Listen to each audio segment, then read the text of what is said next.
Good morning student. Commerce Miss பேசுகிறேன்ப்பா. என்ன பார்க்க போகிறோன்னு பார்த்தோன்னா போஸ்ட் ஆஃபீஸ் சேவிங் ஸ்கீம். சரியா? பர்சனல் ரெவன்யூ ஸ்கீமில் இது post office saving scheme. There are different type of postal small savings scheme, namely post office saving account, post office recurring deposit account (RD), post office fixed deposit account (FD, DD), post office monthly income account scheme (SCSS), Public Provident Fund account PPF, National Saving Certificate NSC, Kisan Vikas Patra KVP. சரியா? அதே மாதிரி Sukanya சுமித்ரதி account. சரியா? Sukanya Samriddhi account SSA. Investor can choose the appropriate postal scheme as per their needs. Postal investment scheme is the safest investment அப்படிங்கிறாங்க. சரி, அதில் வந்து என்ன சொல்கிறாங்கன்னு சொல்லி பார்த்தீங்கன்னாக்கா, இதில் வந்து அஞ்சலக சேமிப்பு திட்டங்கள், அஞ்சலகத்தில் வெவ்வேறு விதமான சிறு சேமிப்பு திட்டங்கள் உள்ளன. சரியா? போஸ்ட் ஆஃபீஸில் different types of postal scheme வந்து இருக்குது, சேவிங் ஸ்கீம் வந்து இருக்குங்கிறாங்க. அதில் என்னன்னு பார்த்தீங்கன்னாக்கா, அவை அஞ்சலக சேமிப்பு கணக்கு போஸ்டல் சேவிங் அக்கௌண்ட்டு, அதேமாதிரி அஞ்சலக தொடர்பு வைப்பு கணக்கு போஸ்டல் RD. சரி, அதேமாதிரி அஞ்சலக நிலை வைப்பு கணக்கு ஃபிக்ஸட் டெபாசிட் டைம் டெபாசிட்டு, அதேமாதிரி அஞ்சலக மாதாந்த வருவாய் கணக்கு திட்டம் MIS, அதேமாதிரி மூத்த குடிமக்கள் சேமிப்பு திட்டம். சரியா? சேமிப்பு திட்டம், பொது வருங்கால வைப்பு நிதி கணக்கு, தேசிய சேமிப்பு பத்திரங்கள், கிசான் விகாஸ் பத்திரங்கள், சுகன்யா சம்ரித்தி கணக்கு, இது ஆகியவை ஆகும். இதிலெல்லாம் என்ன பண்ணிக்கலாம்னு சொல்லி பார்த்தீங்கன்னா சேவிங்ஸ் வந்து போட்டுக்கலாம். சரியா?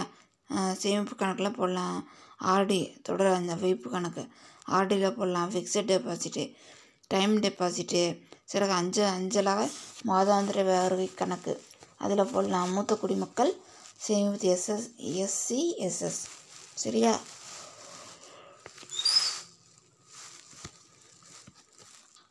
சீனியர் சிட்டிசன் சேவிங் ஸ்கீம் அப்படிங்கிறாங்க, அதில் கூட போடலாம். சரியா? அதேமாதிரி பொது வருங்கால வைப்பு நிதி, தேசிய சேமிப்பு பத்திரம், கிசான் விகாஸ் பத்திரங்கள், சுகன்யா சம்ரித்தி கணக்கு ஆகியவை ஆகும். அஞ்சல் துறையில் உள்ள மேற்கண்ட திட்டங்களில் தங்கள் தேவைகளுக்கேற்ப முதலீட்டாளர்கள் முதலீடு செய்து பயன்பெறலாம். சரியா? இப்போ அஞ்சல் துறையில் அதுக்கேற்ற மாதிரி என்ன பண்ணிக்கலாம், இன்வெஸ்டர் வந்து இன்வெஸ்ட்மெண்ட் பண்ணி ஸ்கீம் வந்து செலக்ட் பண்ணி அதில் இன்வெஸ்ட்மெண்ட் வந்து என்ன பண்ணிக்கலாம்னாக்கா, அவங்க வந்துட்டு என்ன பண்ணிக்கலாம்னு சொல்லி பார்த்தீங்கன்னாக்கா சேமிப்பு வந்து தொடங்கலாம், சேமிப்பு கணக்கை வந்து தொடங்கலாங்கிறாங்க. தொடங்கிருப்போம் போல். அது பப்ளிக் டெபாசிட்டு பொது வைப்பு, public deposit are more beneficial than the fixed deposit in the bank in the matter of yielding good return. An investor has to select the investment period very carefully. He is not allowed to withdraw money before maturity. However, the public deposit collected by companies and institutions do not offer any insurance benefit. It does not come under the control of the Reserve Bank of India. The investor who are willing to invest for long term can opt for public deposit அப்படிங்கிறாங்க. சரியா? பொது வைப்புகள் சொல்லிப்பதுன்னு நல்ல வருவாய் தரும் நோக்கில் ஆராய்ந்தால் வங்கிகளில் நிறைவைப்பு நிதியில் பணம் செலுத்துவதை விட பொது வைப்புகள் அதிக லாபகரமானவை. சரியா? ரொம்ப வந்து லாபகரமானவை அப்படிங்கிறாங்க. இதில் அதேமாதிரி பார்த்தீங்கன்னா என்னன்னு சொல்லிட்டு நல்ல வருவாய் தரும் நோக்கில் ஆராய்ந்தால் வங்கிகளின் நிலைவைப்பு நிதியில் பணம் செலுத்துவதை பொது வைப்புகள் அதிக லாபகரமானவை. சரியா? ஃபிக்ஸட் டெபாசிட் இந்த பேங்க் அதோட என்ன இருக்குது, ஈல்டு குட்ஸ் ரிட்டர்ன் வந்து நம்ம என்ன பண்ணணும்னு சொல்லி பொது வைப்புகளில் வந்து அதிகமான லாபம் வந்து இருக்குது அப்படிங்கிறாங்க. அதேமாதிரி இதில் முதலீட்டாளர்கள் முதலீட்டு கால அளவை மிக கவனமாக தேர்ந்தெடுக்க வேண்டும். முதலீட்டாளர்கள் பார்த்தீங்கன்னா பொது வைப்பு அதிகம் லாபகரமானவை. இதில் முதலீட்டாளர்கள் முதலீட்டு கால அளவை மிக கவனமாக தேர்ந்தெடுக்க வேண்டும் அப்படிங்கிறாங்க. வேறு இன்வெஸ்ட்மெண்ட்டில் வந்து என்ன பண்ணுறாங்கன்னு பார்த்தீங்கன்னாக்கா, என்ன பண்ணுறாங்க, அவங்க வந்து ரொம்ப கவனமாக வந்து அதில் வந்து இன்வெஸ்ட்மெண்ட் வந்து பண்ணணும் அப்படின்னு வந்து சொல்கிறாங்க. அதேமாரி பார்த்திங்கனாக்கா இதில் முதலீட்டு கால அளவு மிக குறைவாக தேர்ந்தெடுக்க வேண்டும். முதல்ல அந்த முதலீட்டு தொகை முதிர்வு காலத்திற்கு முன்பாக திரும்ப எடுக்க முடியாது. பொது வைப்பு வசூலிக்கும் நிறுவனங்கள் அந்த வைப்பு தொகைக்கு எவ்வித காப்பீட்டு வசதியும் அளிப்பதில்லை. சரியா? இதில் என்ன பண்ண மாட்டாங்கன்னு சொல்லி பார்த்தீங்கன்னாக்கா பப்ளிக் டெபாசிட்டில் என்ன பண்ண மாட்டாங்க, பப்ளிக் டெபாசிட்டில் இது என்ன பண்ண மாட்டாங்கன்னு சொல்லி பார்த்தீங்கன்னாக்கா இதை இன்வெஸ்ட்மெண்ட் பண்ண மாட்டாங்க அப்படிங்கிறாங்க. முதலீட்டு தொகையை முதிர்வு காலத்திற்கு முன்பாக திரும்ப எடுக்க முடியாது. பொது வைப்பு வசூலிக்கும் நிறுவனங்கள் அந்த வைப்பு தொகையை எந்தவித கட்டுப்பாட்டு வசதியும் அளிப்பதில்லை. சரியா? இந்த கட்டுப்பாட்டு வசதி என்ன பண்ணுறதில்லைன்னு சொல்லி பார்த்தீங்கன்னாக்கா அவங்க கொடுக்கறது கிடையாது. வைப்பு தொகைக்கு எவ்வித காப்பீட்டு வசதியும் அளிப்பதில்லை. இது ரிசர்வ் வங்கியின் கட்டுப்பாட்டில் வருவதும் அல்ல. சரியா? இது ரிசர்வ் வங்கி கட்டுப்பாடுகள் கண்ட்ரோல்னா அது வராது அப்படிங்கிறாங்க. சரியாப்பா? ஃபஸ்ட்டு என்ன சொல்கிறாங்கன்னு பார்த்தீங்கன்னாக்கா பேங்க்கில் ஃபிக்ஸட் டெபாசிட்டோட வைப்புகள் டெபாசிட்டை பண்ணுறது ரொம்ப டெபாசிட் பப்ளிக் டெபாசிட் பண்ணுறது ரொம்ப பெனிஃபிஷரி அப்படிங்கிறாங்க. அடுத்தது பார்த்தீங்கன்னாக்கா இது முதலீடு காலம் மிக கவனமாக தேர்ந்தெடுக்க வேண்டும். இன்வெஸ்டர் இந்த பீரியடை வெரி கேர்ஃபுல்லாக என்ன பண்ணணும், அவங்க செலக்ட் பண்ணணும். அதே முதலீட்டாளர்கள் அந்த முதலீட்டு தொகையை முதிர்வு காலத்திற்கு முன்பாக திரும்ப எடுக்க முடியாது. சரியா? அப்போ அந்த இன்வெஸ்டர் அந்த குறிப்பிட்ட காலம் முடிகிறதுக்கு முன்னாடி என்ன பண்ண முடியாது, அவங்க எடுக்க முடியாது அப்படிங்கிறாங்க. சரியா? அதேமாதிரி பொது வைப்பு வசூலிக்கும் நிறுவனங்கள் அந்த வைப்பு தொகைக்கு எவ்வித காப்பீட்டு வசதியும் அளிப்பதில்லை. சரியா? அதேமாதிரி இந்த பப்ளிக் டெபாசிட் இது பண்ணுறதுக்கு முன்னாடி என்ன பண்ணுறது கிடையாதுன்னு சொல்லி பார்த்தீங்கன்னாக்கா அவங்க இன்சூரன்ஸ் பண்ணுறது கிடையாது. இது ரிசர்வ் வங்கியின் கட்டுப்பாட்டில் வருவது அல்ல. அதேமாதிரி ரிசர்வ் பேங்க்கோட கட்டுப்பாட்டில் வராதுங்கிறாங்க. நீண்ட காலத்திற்கு முதலீடு செய்ய விரும்பும் முதலீட்டாளர்கள் பொது வைப்பினை தேர்ந்தெடுக்கலாம். லாங் டைமாக இன்வெஸ்ட்மெண்ட் பண்ணணும்னு சொல்லி நினைக்கிறாங்க, என்ன பண்ணலாம், அதில் இன்வெஸ்ட்மெண்ட் பண்ணலாம் அப்படிங்கிறாங்க. அதேமாதிரி நெக்ஸ்ட்டு பார்த்தீங்கன்னாக்கா என்னென்னு சொல்லிச்சு பாண்ட்ஸ் அப்படிங்கிறாங்க. Bonds are one of the ideal investment option for those investor who would like to invest their hard-earned money safely. Bonds are issued both by government and public and private sector companies and financial institutions.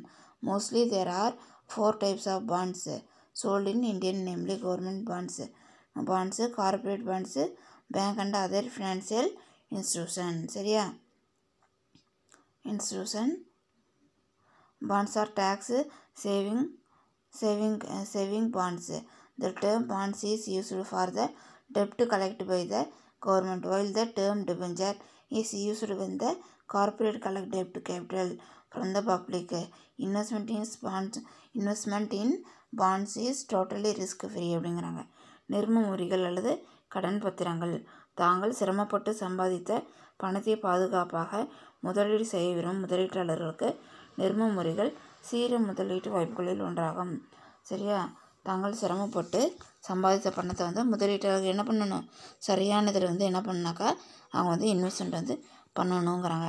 அரசாங்கத்தின் துறைகள் பொது மற்றும் தனியார் நிறுவனங்களுக்கு நிதி நிறுவனங்களும் பத்திரங்களை வெளியிடுகின்றனர்.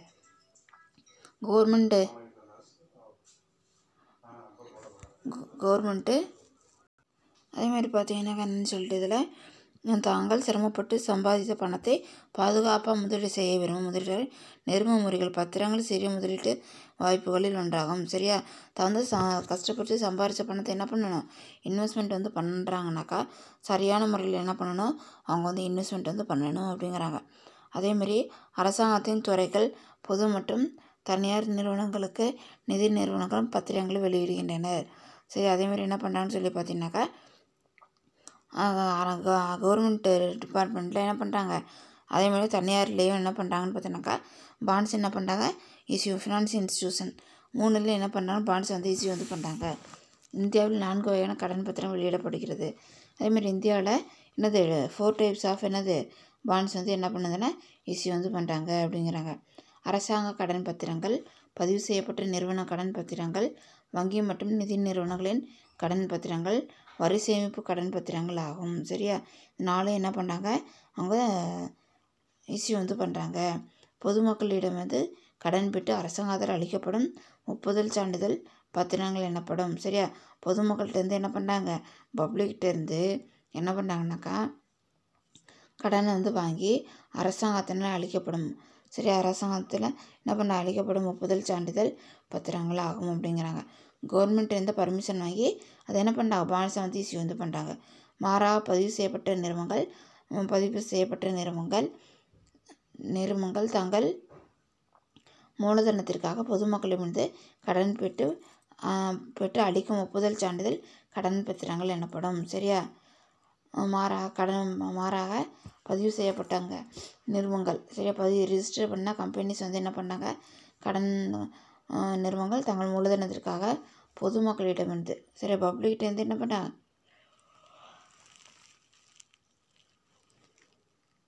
பப்ளிக்கிட்டேருந்து கடனை வாங்கி என்ன பண்ணாங்க, அதில் டிபெஞ்சரில் என்ன பண்ணுறாங்க, இன்வெஸ்ட்மெண்ட் பண்ணுறாங்கங்கிறாங்க. நிறுவனங்கள் பெறப்படும் கடன்கள் நிர்ம சொத்துக்கள் பிணையமாக கொண்டவை. கம்பெனி என்ன பண்ணுறாங்கன்னு சொல்லி பார்த்தீங்கன்னாக்கா பெறப்படும் கடன்கள் நிர்ம சொத்துக்கள் பிணையமாக கொண்டவை அப்படிங்கிறாங்க. சரியா, அதேமாதிரி நெக்ஸ்ட்டு பார்த்தீங்கன்னாக்கா என்னென்னு சொல்லிட்டு யூனிட்டி லிங்க்டு இன்சூரன்ஸ் பிளான்ஸ், காப்பீடு திட்டங்களின் எந்த பரஸ்பர நிதி. ULIP is a life insurance linked product which provides risk cover for the policy holder along with investment option to invest in any number of qualified investment such as stock, bonds or mutual fund. காப்பீட்டு திட்டங்களை இணைந்த பரஸ்பர நிதி. ULIP is a life insurance linked product which provides risk cover for the policy holder along with the investment option to invest in any number of qualified investment such as stock, bonds or mutual fund. ULIP என்பது ஆயுள் காப்பீட்டு இணைந்த ஒரு பரஸ்பர நிதி முதலீடு ஆகும். சரி, அது என்னது, ஒரு இன்சூரன்ஸ் பாலிசி அப்படின்னு சொல்கிறாங்க. இது காப்பீட்டு செய்பவருக்கு இழப்பை ஈடு செய்வதோடு பங்குகள் மற்றும் கடன் பத்திரங்களில் பரஸ்பர நிதி இணைந்த திட்டம் மூலமாக முதலீடு செய்யும் வாய்ப்பை அளிக்கிறது. புரிஞ்சுதா? அதேமாதிரி என்ன பண்ணாங்க, பங்குகள் மற்றும் கடன் நிதி பத்திரத்தில் என்ன பண்ணாங்க, பரஸ்பர நிதி இணைந்த திட்டம் மூலமாக முதலீடு செய்யும் வாய்ப்பு இது அளிக்கிறது அப்படிங்கிறாங்க. அதேமாதிரி நெக்ஸ்ட்டு பார்த்தீங்கன்னாக்கா என்னன்னு சொல்லிட்டு இதில் பேங்க் டெபாசிட்டு, சரியா, பேங்க் நிலை வைப்பு. ஃபிக்ஸட் டெபாசிட் எப்படி enable the investor to invest the money for a specific period. The fixed deposit can be open from a minimum period of 7 days to a maximum period of 10 years. சரி, நிலை வைப்பு ஒரு குறிப்பிட்ட காலத்திற்கு தங்கள் பணத்தை முதலீடு செய்ய உதவுகிறது. ஃபிக்ஸட் டெபாசிட்டில் என்ன பண்ணுறாங்க, அவங்க என்ன பண்ணுறாங்கன்னு சொல்லி பார்த்தீங்கன்னாக்கா அதை இன்வெஸ்ட்மெண்ட் பண்ணுறதுக்கு அது money for a specific period முதலீடு செய்ய உதவுது அப்படிங்கிறாங்க. அதேமாதிரி குறைந்த அளவு 7 நாட்கள் முதல் அதிக அளவு 10 ஆண்டுகள் வரையிலான காலத்திற்கு இந்த கணக்கை துவங்கலாம். சரி, குறைஞ்சது 7 நாள், மேக்ஸிமம் 10 years, சரியா, கணக்கை தொடங்கலாங்கிறாங்க. இந்த fixed deposit holder can take loan against the fixed deposit receipt. The depositor cannot withdraw the fixed deposit before the maturity date. சரி, அதை நிலைவைப்பு கணக்கு வைத்திருப்போர் அந்த நிலைவைப்பு ரசீதின் பேரில் கடன் பெறலாம். சரி, அந்த நிலைவைப்பு ரசீதின் பேரில் என்ன பண்ணலாம், கடன் பெறலாங்கிறாங்க. அந்த கணக்கு வைத்திருப்போர் முதிர்வு தேதிக்கு முன்பாக வைப்பு தொகை திரும்ப பெற முடியாது. சரியா, அந்த கணக்கு வச்சுருப்பாங்க, அந்த மெச்சூரிட்டி பீரியடுக்கு முன்னாடி என்ன பண்ண முடியாது, அமௌண்ட்டை பெற முடியாது அப்படிங்கிறாங்க. நெக்ஸ்ட்டு பார்த்தீங்கன்னா ரெக்கரிங் டெபாசிட், RD தொடர் வைப்பு. Account is another investment option for those people who earn regular income. This deposit can be opened for a minimum period of 1 year to a maximum period of 10 years. The recurring deposit holder can take loan against the installment paid. நிரந்தர சீரான வருவாயை விரும்புபவர்கள் தொடர் வைப்பு கணக்கில் முதலீடு செய்யலாம். சரி, அவங்களுக்கு ரெக்கரிங் டெபாசிட் லைக் பண்ணுறாங்க, என்ன பண்ணலான்னு பார்த்தீங்கன்னாக்கா இதில் இன்வெஸ்ட்மெண்ட் பண்ணலாங்கிறாங்க.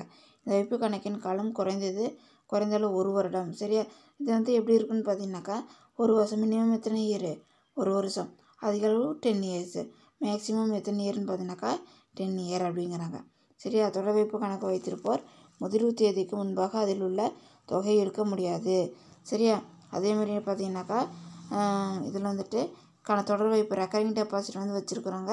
இது வந்து என்ன பண்ண முடியாதுன்னு சொல்லி பார்த்தீங்கன்னாக்கா என்ன வந்து பண்ண வந்து முடியாது வச்சுருக்காங்க. முதிர்வு தேதிக்கு முன்பாக உள்ள தொகையை வந்து அவங்க வந்து எடுக்க வந்து முடியாது. இருப்பினும் செலுத்திய தவணை காலங்களில் என்ன பண்ணிக்கலாம், மேல் கடன் பெறலாம். அவங்க அதுக்கு மேலே என்ன பண்ணிக்கலாம்னு சொல்லி பார்த்தீங்கன்னாக்கா அவங்க வந்து அமௌண்ட் வந்து வாங்கிக்கலாம் அப்படின்னு வந்து சொல்கிறாங்க. சரியாப்பா, இந்த லெசன் அவ்வளோதான்ப்பா, கம்ப்ளீட் ஆயிடுச்சு.